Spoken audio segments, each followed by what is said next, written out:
क्रोध में आ गए परशुराम जी और अति क्रोध में आकर के जनक से बोले, जनक जल्दी बताइए धनुष किसने तोड़ा है, वरना तेरा जहां तक राज्य है ना वहां तक का सारा साम्राज्य गेंद की भांति पलट के रख दूंगा हो, जल्दी बताओ। क्रोध में आकर के तो जैसे ही बाबा का क्रोध देखा तो सारे राजा थर थर कांपने लगे कि आज एक बचने वाला नहीं है। आज जब फरसा चलेगा ना तो कच्च कच्च किच किच पिच पिच सब मरेंगे, एक नहीं बचना। एक राजा बोला, बताऊं धनुष तो मैं उठा कर तोड़ देता मैं, लेकिन मुझे पता था कि धनुष टूटने के बाद ये बाबा आएगा और सब गड़बड़ होगी, इसीलिए मैंने हाथ लगाया, नाटक करा और पीछे आ गया। दूसरा बोला कि तुम ही समझदार हो, हमको भी पता था कि ये बाबा आएगा, जब ये आएगा तो सब गड़बड़ हो जाएगी। और जैसे ही परशुराम जी ने उस धनुष को देखा तुरंत जनक जी से क्रोध में बोले, ए मूढ़ जनक जल्दी बतला धन वे को किसने तोड़ा है। ए मूढ़ जनक जल्दी बतला धन वे को किसने तोड़ा है। ए मूढ़ जनक जल्दी बतला,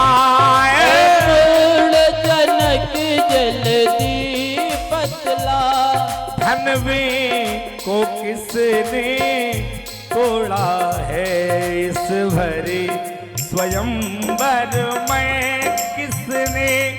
जल्दी बताए, तेरे राजा महाराजा खड़े हैं, जल्दी बताओ जनक। आज मेरा फरसा क्रोध में है,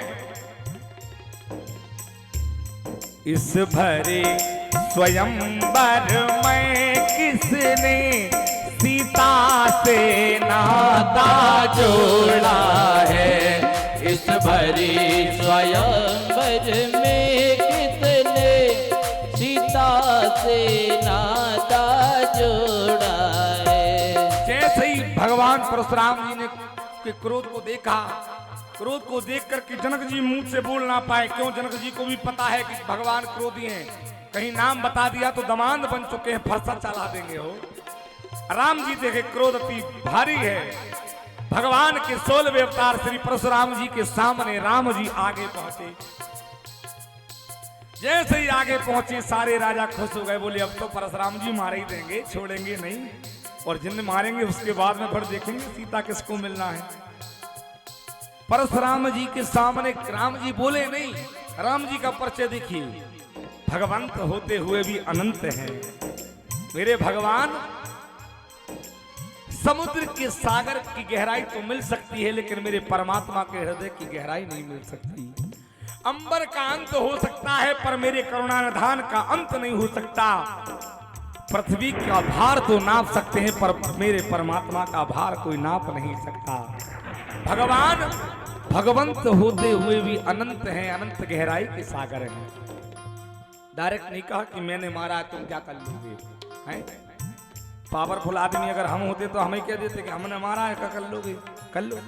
और भगवान ने नहीं कहा। अच्छा, जैसे ही भगवान सामने आए ना, सारे राजाओं ने खुशी में आंखें बंद कर ली। परशुराम जी ने कहा सामने आ जाओ। अच्छा, पहले गुरुजी खड़े, गुरुजी के पीछे तक राम जी आए,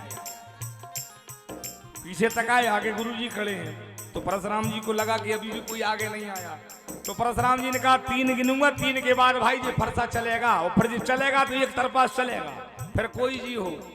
1 2 सब राजाओं ने कहा मौत पक्की है, आंख बंद कर लो, क्योंकि जैसे ही आंख बंद करेंगे फरसा आएगा तो मन नहीं घबराएगा, मरना तो है ही, पक्का मरना है।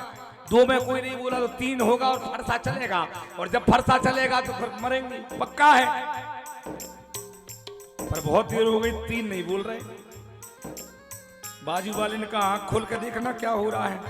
दूसरा बोला आंख खोलने से कोई मतलब थोड़ी है, वो तो जब चलेगा तो कच्च पच्च खच्च की आवाज आएगी तो समझ लेंगे एक नंबर शुरू हो गया है। भाई फरसा जब चलेगा तो आवाज तो आएगी, कोई ऐसे ही मर जाएगा क्या, बताओ? फरसा चलेगा तो आवाज आएगी ना।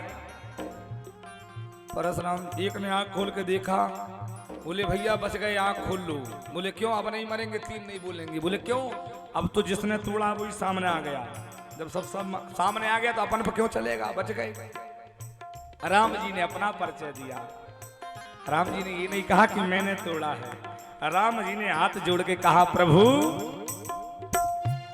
शिव धनुष तोड़ने वाला भी, शिव धनुष तोड़ने वाला भी कोई शिव जी का प्यारा होगा, कोई शिव जी का प्यारा होगा।